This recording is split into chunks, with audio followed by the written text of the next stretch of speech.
Bonjour à chacun et chacune, que le Seigneur vous bénisse richement, vous fortifie, vous encourage dans cette journée. Je lis avec vous le psaume 134, 3 petits versets. Chant des montées. Oh, bénissez l'Éternel, vous tous, serviteurs de l'Éternel, qui vous tenez dans la maison de l'Éternel pendant les nuits. Levez vos mains vers le sanctuaire et bénissez l'Éternel. Que l'Éternel te bénisse de Sion, lui qui a fait le ciel et la terre. Quel beau psaume, c'est le dernier des psaumes dits des montées. Dans ces psaumes, on pense recueil de psaumes de pèlerinage. C'est comme si les pèlerins prenaient congé de ce temple et des serviteurs qui agissent dans ce temple. Et c'est une parole finalement de bénédiction, mais c'est une parole d'encouragement aussi. Un peuple solidaire, des pèlerins qui s'en vont et qui exhortent ceux qui restent à continuer à bénir l'Éternel.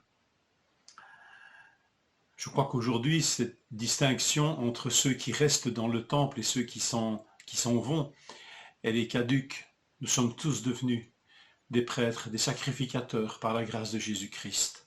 Et nous sommes tous concernés par ce qui se passe dans l'adoration et dans le service de Dieu. Pourtant, j'aimerais souligner quelque chose en plus, plutôt. Dans le livre des Chroniques, chapitre 9, verset 33, il y a là un verset qui nous rappelle que le service de l'Éternel, le service de Dieu dans le temple, se poursuivait la nuit. Les chefs de famille des Lévites, qui étaient musiciens, habitaient dans les chambres. Ils étaient dispensés des autres fonctions parce qu'ils étaient à l'œuvre jour et nuit dans le temple, dans la louange et dans l'adoration. Je rappelle la référence, c'est 1 Chronique, chapitre 9, verset 33. Si l'on sert Dieu jour et nuit, c'est parce qu'il est agissant jour et nuit, lui aussi. Et le deuxième psaume des degrés, le psaume 121, nous rappelle cela. Cantique des degrés. Je lève les yeux vers les montagnes, d'où me viendra le secours? Le secours me vient de l'Éternel qui a fait les cieux et la terre. Il ne permettra pas que ton pied chancelle, celui qui te garde ne sommeillera pas. Voici, il ne sommeille ni ne dort, celui qui garde Israël. Le Seigneur est agissant envers nous, nuit et jour. Le service pour Dieu peut aussi s'étendre dans la nuit.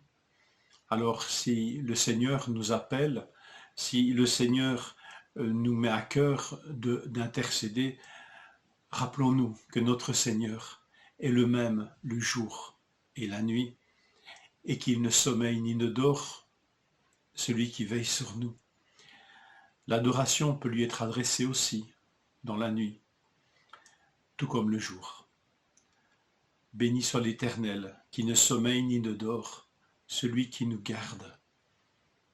Que le Seigneur vous bénisse en cette journée, qu'il vous accorde des nuits bénies, reposantes, renouvelantes, mais aussi peut-être des veilles de la nuit, où nous pourrons l'adorer, le servir, l'écouter, l'entendre. Il ne sommeille ni ne dort, celui qui veille sur nous. Je vous souhaite une journée bénie et des nuits bénies à son service, dans le repos complet, dans la prière. Que le Seigneur nous y encourage et nous fortifie.